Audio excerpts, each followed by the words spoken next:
Sinabi pa rin niyang sa matandang lalaki na ang mabagal na atake ay isang bitag at na siya ay talo na, kasabay ng pagdaloy ng dugo mula sa kanyang bibig, at nagmakaawa siya sa elder na patayin siya.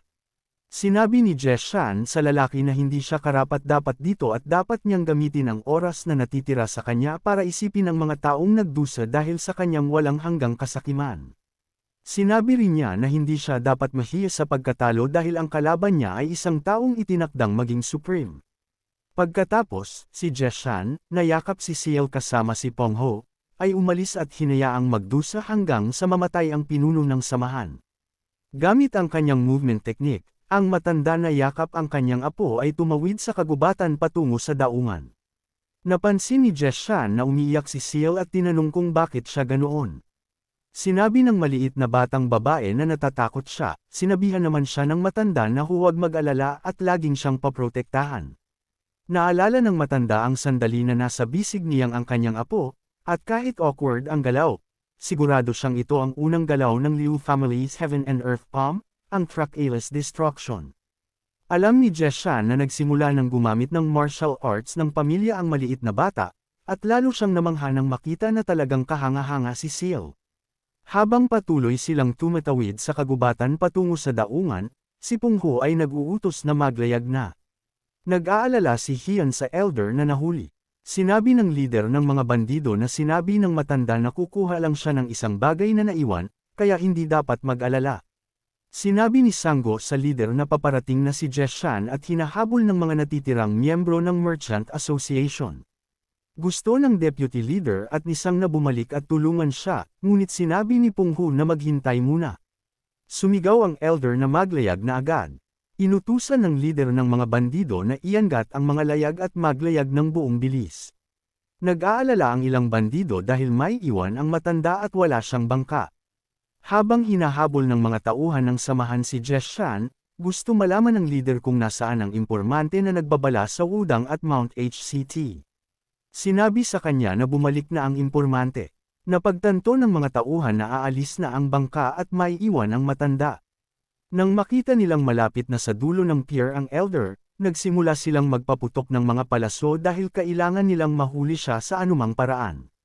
Ngunit bago pa manabutin siya ng mga palaso, tumalon si Jeshan sa tubig. Nagdiwang ang mga tauhan at sinabing tanga siya dahil tumalon siya sa tubig ng mag-isa at walang takas, kaya magiging pagkain siya ng mga peteng. Ngunit sandali lang ang kanilang kasiyahan nang mahawakan ng elder ang tubig, ginamit niya ang water lily step. Inutusan ng commander ng mga tauhan ang kanyang mga tauhan na magpatuloy sa pagpapaputok at huwag hayaang makatakas ang matanda. Ang mga lalaking naparalisa sa nakita ay sumunod sa utos ng commander at nagpaputok ng mga palaso. Patuloy na lumakad sa tubig si Jeshan patungo sa bangka. Lumingon si Ciel at nakita na maraming palaso ang papalapit sa kanila. Gamit ang telekinesis, pinahina ng maliit na bata ang lahat ng palaso at nahulog ang mga ito sa tubig. Nang malapit na sa bangka, tumalon papasok ang matanda. Nagdiwang ang mga bandido sa ginawa ng elder at sinabing kahanga-hanga siya at laging maganda ang kanyang mga galaw. Tinakpan ni Jeshan ang tainga niya at ng kanyang apo at sinabing bingi sila sa sigaw nila, na parang gusto nilang malaman ng buong Wudang sect at ng Mount HCT na nandoon sila. Sinubukan ng mga tauhan ng samahan na maghanda ng barko para habulin sila habang naghihintay. Pinilit ng mga masters na umalis ngunit nadiskubre nilang lahat ng mga barko ay sinabotahe. Sinabihan ng matanda ang mga tulisan na maglayag ng buong bilis. Nakita ng pinuno ng mga maton ang barkong sinasakyan ng mga tulisan na papaalis, at alam niyang tiyak na siya ngayon ay may malaking problema sa asosasyon. Isa sa kanyang mga tauhan ang nagbabala sa kanya na may palaso sa kanyang sombrero. Nang mapansin ito ng lalaki, hindi niya napigilan ang kanyang sarili at nahihiya sa takot. Samantala, sa gitna ng dagat, naglalaro ng habulan sina Sang at ang pangalawang pinuno kasama si Ciel, habang sina Pongho at Jeshan ay tinitingnan ang dami ng perang kanilang nakuha mula sa mga tiwaling opisyal. Hindi makapaniwala ang pinuno ng mga tulisan kung gaano kalaking halaga ang naipon ng asosasyon sa pamamagitan ng pagsasamantala sa mga karaniwang tao. Ipinakita ng matanda kay Pongho ang aklat ng pananalapi ng Celestial Dragon Merchant Association, na nagpapatunay na wala ni isang opisyal ang hindi tumanggap ng suhol mula sa kanila. Nagulat ang pinuno ng mga tulisan nang malaman niyang bumalik si Jeshan upang kunin ang mga talaang iyon. Sinabi ng matanda na may paraan siya upang maipadala ang dokumentong iyon sa punong inspektor ng maharlikang pamilya. Pagdating nila sa daungan, natatawang sinabi ni Pungho na tila parehong magbabayad sa kanilang mga kasalanan ang mga kasapi ng asosasyon at ang mga tiwaling opisyal. Nais din niyang malaman kung ano ang gagawin ni Jeshan sa kanyang bahagi ng pera. Kinuha ng matanda ang maliit na bahagi lamang ng mga barya at sinabing sapat na iyon para sa kanya. Hindi makapaniwala si Pungho na iyon lang ang kukunin niya. Sinabi ng matanda na wala namang dahilan para sa isang matandang lalaki na magkaroon ng napakaraming pera, ang mahalaga ay may sapat siyang panestos upang hindi magutom si Seal. Sa kubyerta, pagod na ang mga lalaking naglalaro kasama ang bata sa kakahabol sa kanya, ngunit ngayon ay umaakyat na ito sa layag ng barko. Sumigaw si Hian na delikado roon, kaya hindi siya dapat maglaro doon. Tinanong ni Pungho ang matanda kung plano na nitong umalis.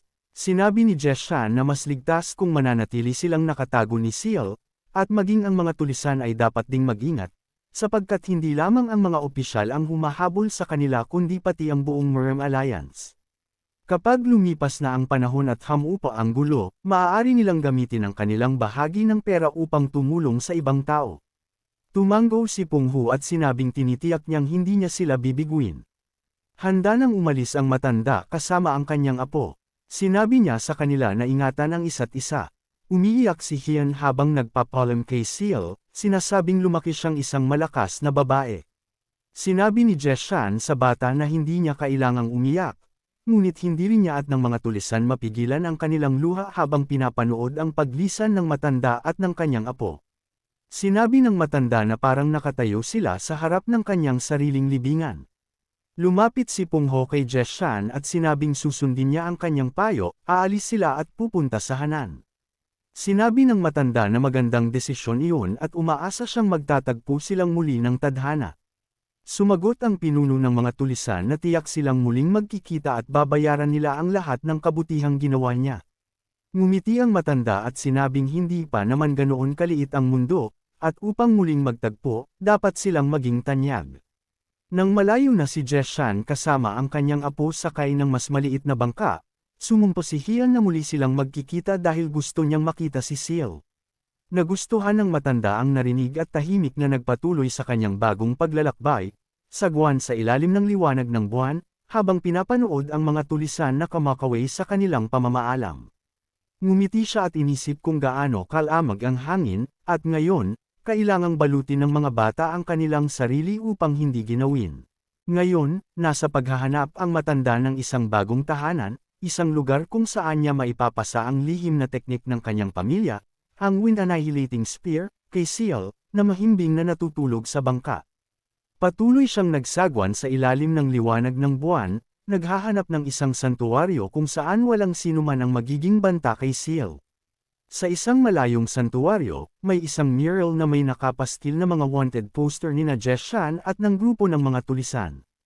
Napunit ng hangin ang papel na may larawan ng matanda at iniwagayway ito papunta sa kabilang bahagi ng lungsod, kung saan nakapastil ang isang babala, bawal pumasok ang mga hangal mula sa Merm Alliance. Sa estado ng Wu, may isang santuwaryo para sa mga kasapi ng hindi ortodoksong mga pangkat. Dalawang martial artist ang naglalakad at nag-uusap. Sinabi ng isa sa kanyang kasama, na tinatawag niyang boss, na narinig niyang binugbog nito ang ilang hampas lupa mula sa orthodox sect ilang linggo na ang nakalipas. Sa isang mapanuyang tawa, sumagot ang lalaki na hindi lang niya binugbog ang mga hampas lupa kundi pinyunas pa niya ang sahig gamit ang mga ito, hanggang sa wala nang natira kundi latak.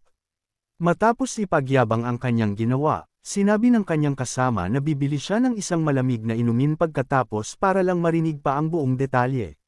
Natuwa ang lalaki sa saloobin ng kanyang kasama at sabik siyang uminom. Dumaan si Jeshan sa tabi nila at humingi ng pahintulot na makadaan. Agad na sumimangot ang lalaki nang makita ang matanda at sinabing hindi niya pa kailanman nakita ang matandang iyon. Dagdag pa niya, kung naroon ito, marahil ay naghahanap siya ng magandang lugar upang mamatay. Habang naglalakad, napadaan si Leon sa isang mangangalakal na sumisigaw na mayroon siyang sariwang baboy at buong manok na binibenta sa halagang 5 taels. Narinig ito ni Seal at agad na sinabi sa kanyang lolo na pinatay nila ang manok, at nalungkot siya para sa masarap na manok. Tinanong ng matanda ang kanyang apo kung malungkot siya dahil namatay ang manok. Umiiyak na sumagot ang bata ng, "Oo." Sinabi ni Jeshan kay Seal na dahil ang kaluluwa ng manok ay nakapunta na sa langit, dapat nilang kainin ang katawan na naiwan. Sa loob ng isang kainan, mabilis na kinain ng batang babae ang manok. Pinayuhan siya ng kanyang lolo na kumain ng dahan-dahan dahil wala namang kailangang apurahin. Samantala, napansin ni Jeshan ang dalawang lalaking nag-aaway sa kanilang likuran ng walang matinong dahilan.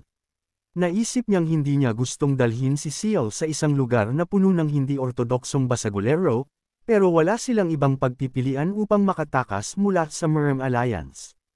Nang himasok ang may-ari ng kainan at sinabihan ang isang lalaki na huwag manggulo habang umiinom, dahil ang lugar ay nasa ilalim ng kontrol ng Unorthodox Syndicate. Alam ni Jeshan na mapanganib ang desisyong ito, pero dahil sa autoridad ng Unorthodox Syndicate sa lugar, hindi ito kasing delikado gaya ng inaakala niya. Napansin ng matanda na marami ang gustong magpasikat. Isang lalaki ang tumayo matapos manalo sa isang paligsahan ng arm wrestling at sumigaw na panalo na naman siya. Hinamon niya ang sinumang matapang na gustong lumaban sa kanya sa arm wrestling laban kay Wei Wuang. Napagtanto ni Jeshan na ito ay isang pastahan at maraming pera ang nakataya. Ipinagyabang ni Wei na walang makakakuha ng lahat ng perang nasa mesa.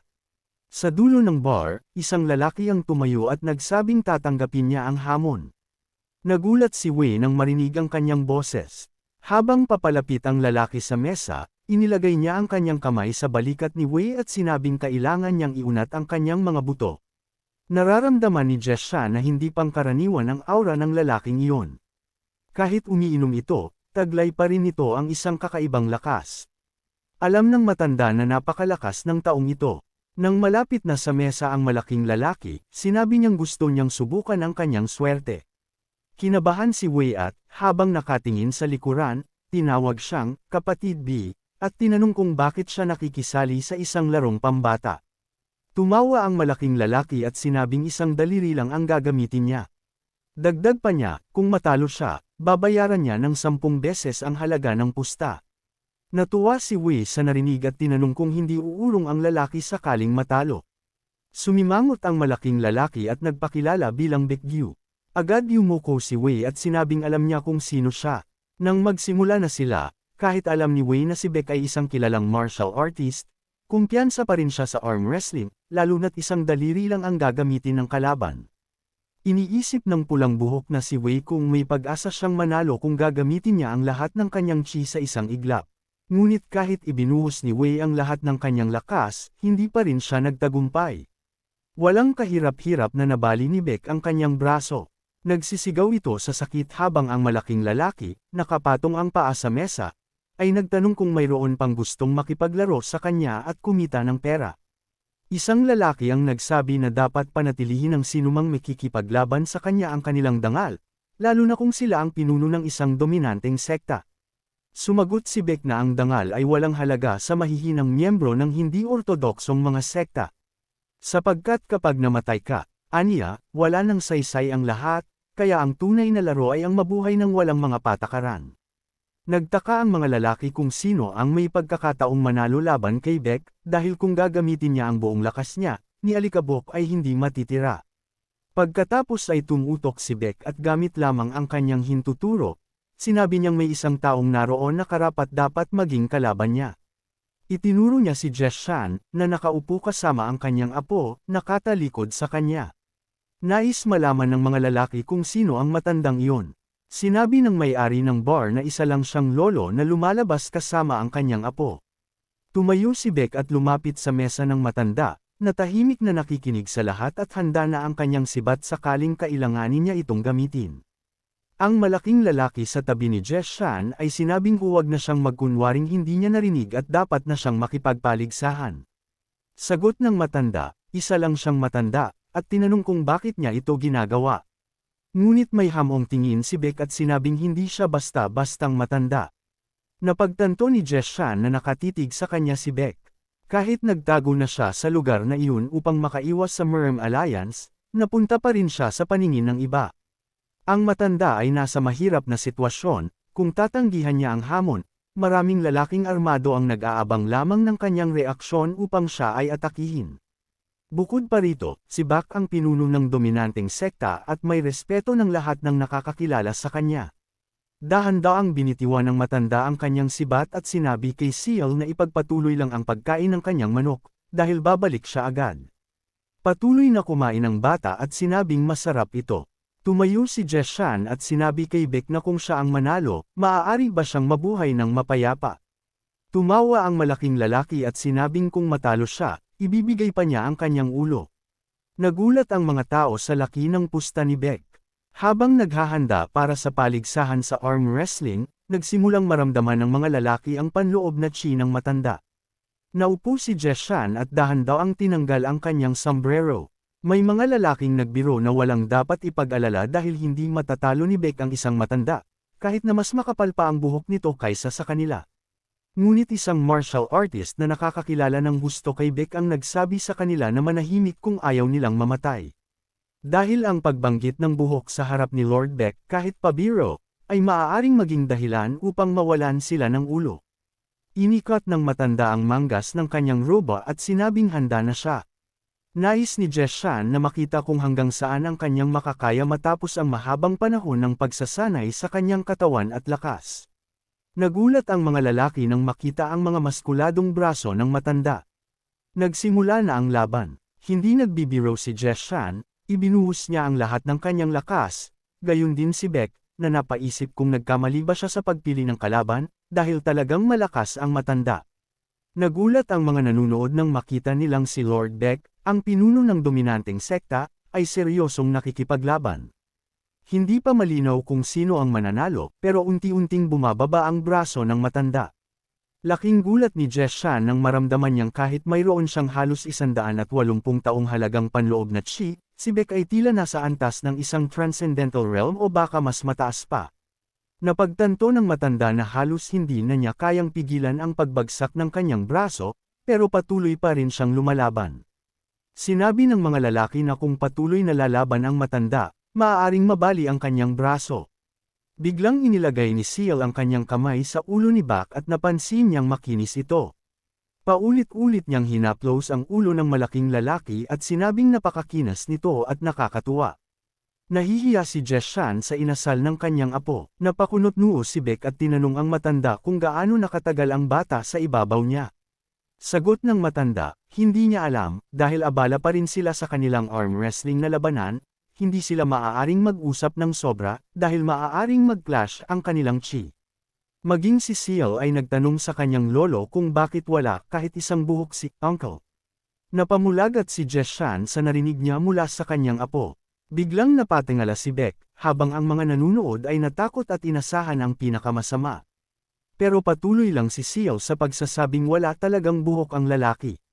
Nagsisimula nang mamula si Beck sa inis at sinabi niya sa bata na bumaba na sa kanya.